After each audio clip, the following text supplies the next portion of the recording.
大家好，我係 Chloe， 我而家咧就喺珠海做緊隔離。點解我會揀珠海隔離呢？就係因為之前澳門突然間改咗，如果香港翻澳門咧就要隔離21日。咁咧我就 check 咗，原來咧珠海啊或者深圳咧就都係仲係14日隔離嘅。咁我咧就揀咗嚟珠海隔離14日，再喺廣東省留多7日咧就可以翻澳門啦。之前喺澳門去香港嘅時候咧就係要居家隔離14日啦。咁我就以為咧我喺屋企應該就會可以做到好多嘢啊，會做好多運動啊。但係點知我喺香港屋企隔離嗰14日咧，嗰張瑜伽墊係一次都冇打開過，我係攤咗喺度啦。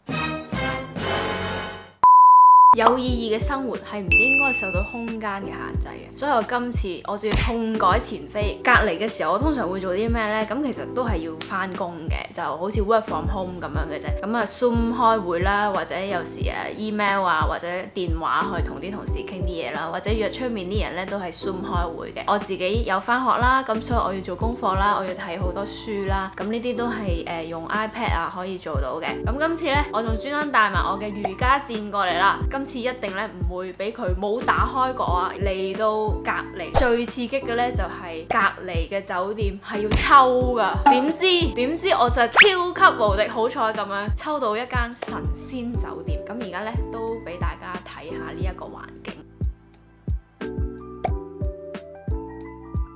洗手間都乾淨企理。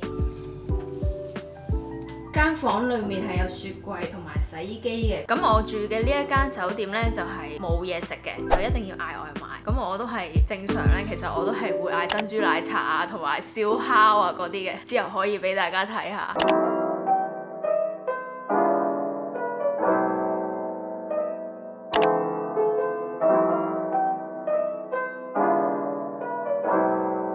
搞咩啊？啲洗衣機嘔泡，救命！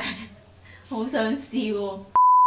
咁我喺隔離期間主要嘅娛樂呢，就係睇 Netflix 同埋睇 YouTube 啦。咁但係大鑊啦，而家喺珠海啊嘛，我點樣睇到呢啲嘢呢？唯有係用 VPN 啦。咁我係用 Surfshark VPN， 一個 account 呢就可以喺唔同嘅設備上面都用到。我喺電話啊、iPad 啊、電腦啊，咁甚至係智能電視呢都可以用嘅。之前好多人喺辣粉團度問點樣 join 微辣嘅 YouTube 會員啊，因為喺澳門呢，其實 YouTube 佢直頭係冇開呢一個功能啊。咁呢個時候咧，你就可以用 Surfshark VPN 咧入去呢個 VPN 裏面揀唔同地區嘅服務器咧，咁樣就可以 join 到我哋嘅 YouTube 會員啦。咁又可以入嚟睇下我哋嘅會員內容啦。最緊要咧就係呢個 Surfshark VPN 咧係安全同埋注重私隱啊。喺隔離期間都有用啦，咁就係冇出現任何嘅安全問題嘅。而且而家買 Surfshark VPN 咧價錢好抵啊，係17折咋。喺下面撳我條 link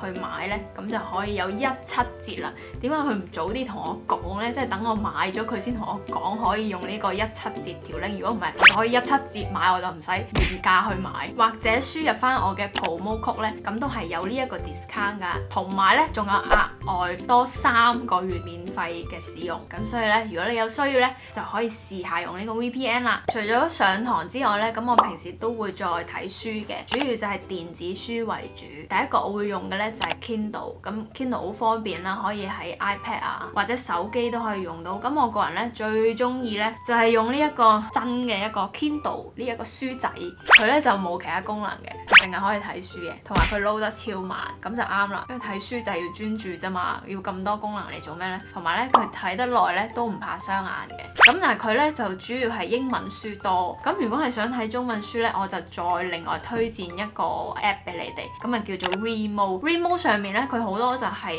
台灣嘅書啦，咁佢就大量嘅中文書，一樣喺唔同嘅 iPad 啊或者手機嘅 App 上面都可以睇到。有一次嗌外賣嘅時候，我發現咗有呢一樣嘢，望落去好似好黑暗料理咁樣，但係我都好好奇，所以就買咗佢翻嚟試下。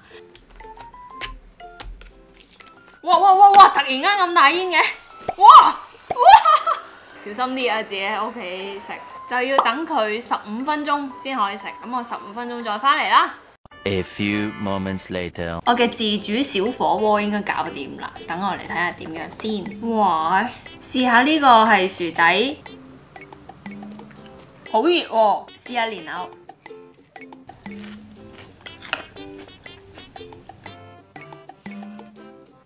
呢個係牛肉啊，但係同真係新鮮嘅肉咧都係爭好遠，係有啲麻辣火鍋嘅味，但係其實我平時都唔係成日食呢啲辣嘅嘢。試下呢個粉絲係唔係真係煮到腍咗先？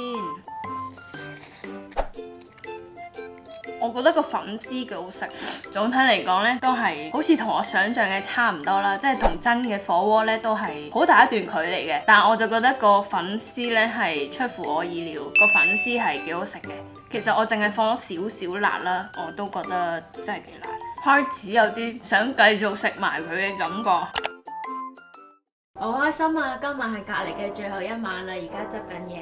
今次係我嘅第2次隔離，咁而家已經係最後一晚啦，都係難免都係有少少興奮同埋開心啊，可以出街啦。覺得今次隔離呢，其實比我上一次喺屋企隔離嘅時候個情況會好啲。今次係會比上一次呢再 efficient 啲，咁係有正常嘅工作同埋學習同埋生活啦，都有做下運動咁樣啦。咁我就想講，其實咁樣一個隔離嘅機會呢，係一個幾好嘅，俾自己可以思考下、反省下、學習下、接收一啲新嘅知識嘅好好嘅機會。我睇 Netflix 啊，Bill Gates佢自己每一年都會去安排一啲佢所謂嘅思考週啊，咁佢就去咗一個森林裡面嘅屋仔，韞住自己7日，乜都唔做，淨係接收一啲新嘅知識。佢會睇書或者係睇一啲佢員工嘅對於新 idea 嘅 proposal。咁我覺得隔離根本就係一個好好條件嘅情況，俾我哋可以靜落嚟，有好多嘢都唔使煩。